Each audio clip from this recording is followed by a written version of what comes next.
In this learning statement, what we'll do is we'll make ourselves familiar with this technique that we call logistic regression. Okay. Now, first, let's lay down the context as to why this logistic regression technique is required in the first place. Okay, so we've taken a look at the linear discriminant analysis technique, the LDA. What this technique basically involved was computation of a credit score. Let's say we call it the Z score.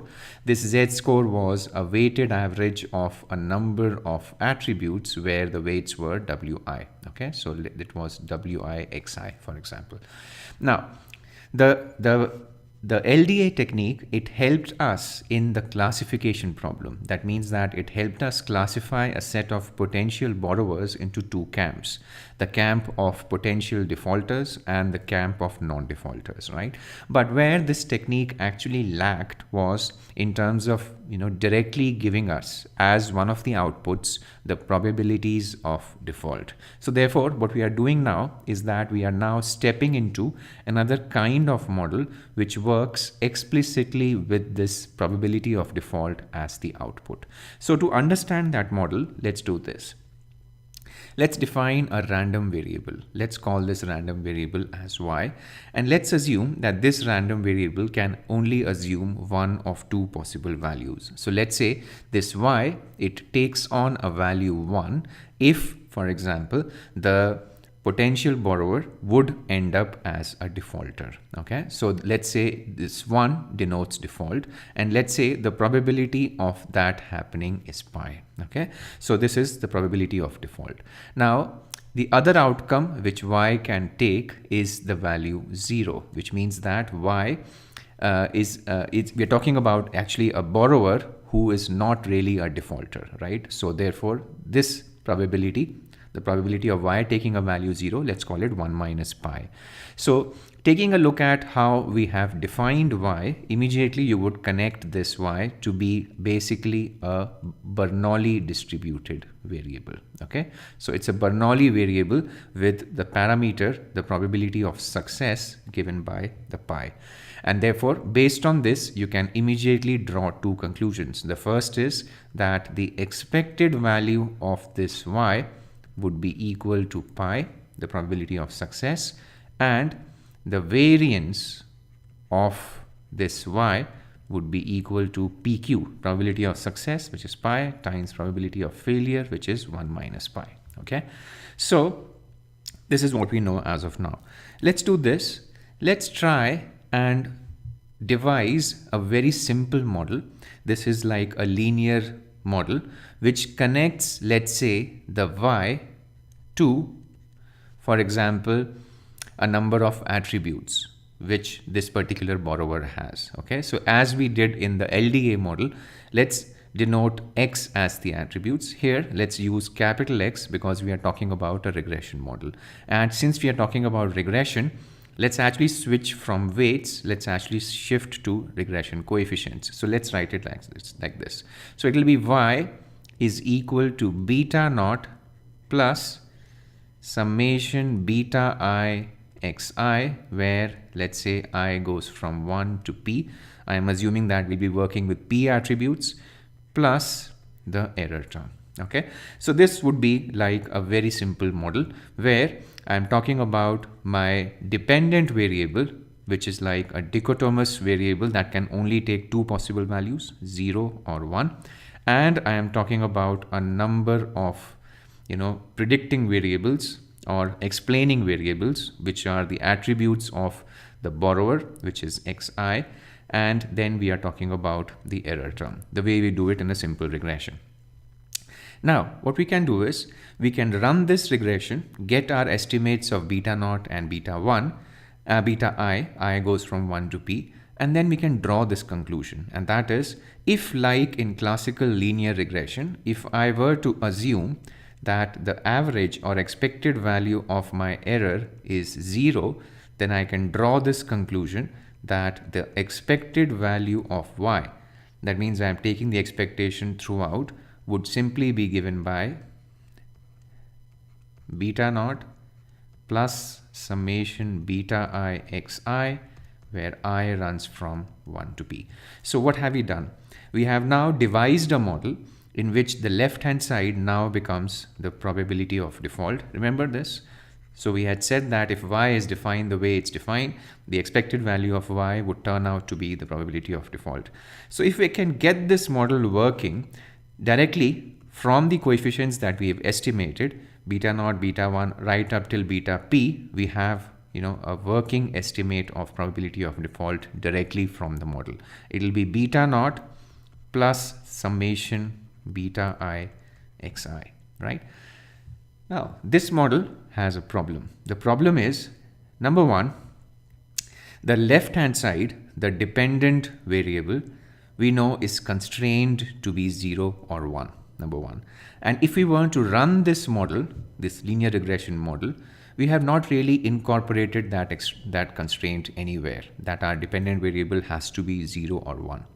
Number two, and that's linked to this number one, which I have just defined, if I were to take an expectation and use this part of my right hand side as an estimate of probability of default, I haven't really put this anywhere in this entire modeling framework that this expected value of y should be a number between 0 and 1. So this part I have not directly incorporated into this model anywhere. So therefore this model might not really work. So let's do this. Instead of working with this model, let's actually move to another set of models that I'll be describing next, and let's call those models generalized linear models. So why is it generalized? Let's take a look. So let me define it on the next page. So there are first a few key aspects that I need to define for the generalized linear models. Okay. Actually, before I move to defining the general aspects, let me tell you why we have introduced this keyword generalized. It's because we'll be doing two things here. Number one, we will be moving to a set of models where it's not necessarily true that there is a linear relationship between, let's say, the dependent variable and the independent variables. We'll be relaxing that, for example. Number two, we might also end up relaxing the assumption that, let's say, the errors have a variance which is independent of the level of the independent variable, something which we learned in FRM part 1, the assumption of homoscedasticity, right? So when we really move away from classical regression, we tend to, let's say, relax the assumptions which classical regression made. Then we step into this world of generalized linear models. Now, let's define three components which this generalized linear model has. To define those, let's do this. Let's write down this model first. So what I'll be doing now is that I'll move from this, let's not write pi I, let's write just pi, the model which I devised in the previous page, the linear model. So I devised it as pi, the expectation of y or the probability of default. I devised it to be beta naught plus summation beta I xi. Okay. So here we said this model doesn't work because I haven't really imposed this constraint that pi should be between 0 and 1. So let's do this. Instead of using pi, let's switch to a function of pi. Okay, let's do this. Let's retain the basic framework which we have here, but not use pi. Let's use a function of pi. So let's call this function as g of pi. The only requirement I will impose on this function is that it has to be monotonic, and it has to be differentiable. So let's do this. G of pi, let's say, is beta naught plus summation beta I xi, where I goes from 1 to p. Okay. Now, let's take a look at the three requirements that I have been mentioning again and again. The first requirement, which a generalized linear model should have, is that it should contain what we call a random component. Okay, so the random component is the y that we've been working with. Let's take that to be our random component. Number two, the GLM, it contains something which we call a systematic component. Okay, so systematic component would be this guy. So it would be something like this, right? That I have a set of attributes, I combine it in such a way that I get something like a score, right? And plus to that, maybe let me add a constant, that's beta naught, okay? So this is my systematic component. The third part of a GLM is what we call a link function. A link function is one which basically connects the expected value of my random guy, which was y, and I know the expected value of y is pi. So this link function connects the expected value of y, which is pi, to the systematic component, and this is what we have in front of us. Okay, so this is a generalized linear model. So let's take a look at what proposal does this logistic regression put in front of us for this link function. This logistic regression tells us, let's take this link function g pi to be actually what we call the logit function, right? So this is log of the odds. So it would look like pi upon 1 minus pi. Okay, so it's basically, I should not write it like this. I should write it as, this is logit pi, and I write it as the log of pi upon 1 minus pi. Okay, now this guy, the pi upon 1 minus pi, let's interpret it verbally. It's basically the probability of an event happening divided by the probability of it not happening, right? So it's probability of event upon the probability of its complement. So that ratio is what we call odds. Okay, so odds. So think of this function to be the log of the odds. Okay, so what are we saying here? We are saying here that we would get the log of the odds, that means pi upon 1 minus pi's log, by this function that we have proposed, and that is beta naught plus summation I from 1 to p beta I xi. That's our proposal. Okay, now let's do this. Let's quickly check what part of the original classical linear regression models have we retained and what part have we done away with. That means let's quickly recount the differences between a traditional or a classical linear regression and this new model that we have proposed. Okay, so there are a few key differences. Number one, let's take a look at what have we proposed. We have proposed that the log of the odds is a linear function of these explanatory or independent variables. Number one, if the log of the odds is a linear function, we are implying that the pi, which is the default probability, is a non-linear function because it's log pi upon 1 minus pi, some complex function of this pi that is a linear guy on the right. So if log of the odds is a linear function, probability of default is a non-linear function, number one. So that means we have really moved, in some sense, away from the linear dependence between the dependent variable and the independent variables, something which we studied in regression, number one. Okay.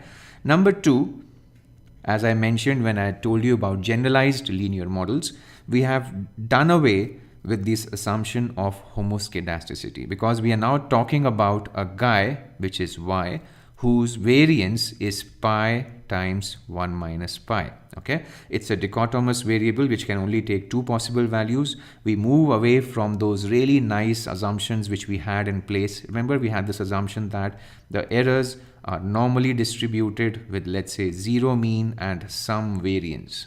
Okay, and we assume that this variance does not really depend on, for example, the level of x, for example, right? So all those assumptions which we did in the linear regression models, we are slowly relaxing here. Okay, that's what we wanted to know. Now, before we get down to using this model, let's quickly, take a look at how would you estimate the betas of this model. Since we've moved away from the classical linear regression, the ordinary least squares is not an option. So what we'll do here is that we will shift to the MLE, which is the maximum likelihood estimation, to estimate the betas. Okay. So to do that, what would you do? You would write down first the likelihood. How would the likelihood look like? Let's take a sample. Let's say I have a sample of firms In this sample, there are a few firms which are defaulters, and there are a few firms which are non-defaulters. That means there are a few firms for which I know the Ys are 1, and there are a few firms for which I know the Ys are 0. For each of these firms, let's say I denote the ith firm by I know the x's, right? The attributes, okay? So what will I do then? I would then write down the likelihood of observing this sample like this. The likelihood would be given by, take the ith guy, let's say its probability of default is pi I, right? Raise it to the power 1 if this is a defaulter. That means, let me generically write it down as yi. Yi will take the value 1 if it's a defaulting firm.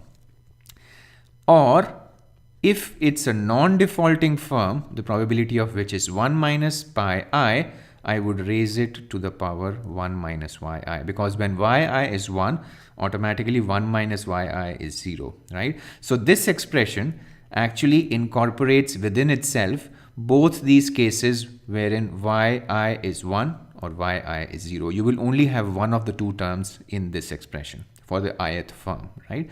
Now, since all these firms are not, in any case dependent on one another, let's take a product of all these probabilities running from I is equal to 1 to n, where n is the size of the sample.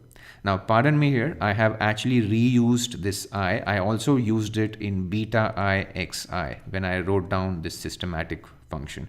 So assume that that was beta j xj, something of that sort, okay? So once I have this likelihood function, what I can then do is that I can run the maximum likelihood estimation. Remember, each of these pi i's is linked to the attributes x's via these betas which we are trying to estimate. So I could write down individual pi I as something like this. Log of pi I upon 1 minus pi I, that means the default probability of the ith firm, I can write it down as beta naught, which is yet unknown to me. I am using this procedure to get this beta naught, plus summation. Now I am shifting my nomenclature to use beta j, okay? So j equal to 1 to p beta j x j for the ith firm. Let's write it like this. It's all a question of nomenclature actually, okay? So for each of these pi i's which enters into this likelihood, these pi i's depend on these coefficients, and we are trying to find the values of these coefficients which maximizes the likelihood that I'll be obtaining this sample which I have just obtained. That's how you would estimate the betas, okay? Now, once you have these betas, let's quickly check how to interpret these betas. To do that, let's actually use a very, very simple model in which you only have one attribute x1. So if there's only one attribute x1, the model can be written as this. So you would write it as the log of the odds for the ith firm, which is pi I upon 1 minus pi I would write it as beta naught plus beta 1 x1 for the ith firm. I would write it like this, right? Now, if you were to, remove this, take a, e to the power on both sides, what do you get? You get pi I upon 1 minus pi I is e to the power beta naught plus beta 1 x1i, okay? Now, solve for pi I, you would get pi I is e to the power beta naught plus beta 1 x1i 1 plus e to the power beta naught plus beta 1 x1i. Further simplify this, and this is the expression which I can remember. It would be 1 upon 1 plus e to the power minus beta naught plus beta 1 x1i. Okay, so this is the expression which I remember. Now, if I can estimate the betas, I can, based on the observed value of the attribute x1i, directly get the probability of default of this ith borrower. Okay, now last two things before I stop. What kind of graph do we get? If you were to plot, for example, let's say the graph of the observed value of x1 versus the default probability which has been predicted, you would get a graph which is like an S-shaped curve. So it goes right from 0 to a number 1. So this is the max 0 to 1, and this is the observed value. This graph, bear in mind, is obtained when beta 1 is positive. Intuitively interpret this beta 1 to be the rate of growth of this graph. Higher is the beta 1, the graph is steeper. It very quickly rises from 0 to 1. If beta 1 is negative, you would see this graph go from 1 to 0. That means you would see this graph go something like this. Okay, so that's how the sign of the beta impacts the graph. Now, if you remember in classical linear regression, how did we interpret beta 1? Beta 1 was the slope coefficient. We interpreted it as the expected change in y given that the change in x was 1. That's how we interpreted beta in classical linear regression. When it comes to logistic regression, you can interpret beta in two ways. It depends which one you want to memorize. You can interpret beta as this: e to the power beta 1, think it to be the ratio of the odds when x has been increased from x to x plus 1. That means the same thing as here. That means x has changed by 1. That divided by the odds when x was x. You can take this to be the impact of beta 1. Okay. The other way you can interpret beta 1 is beta 1 is equal to the same way as this. It's like the change in the log of the odds. That means pi upon 1 minus pi as x given delta x has changed by 1. Okay, so it's either this ratio of odds or the change in log of odds when delta x changes by 1. That can be another interpretation of beta 1. Okay, so this was all about the logistic regression model, the reason why we need this model, how to get the model coefficients, and then once we have the coefficients, how do we interpret them.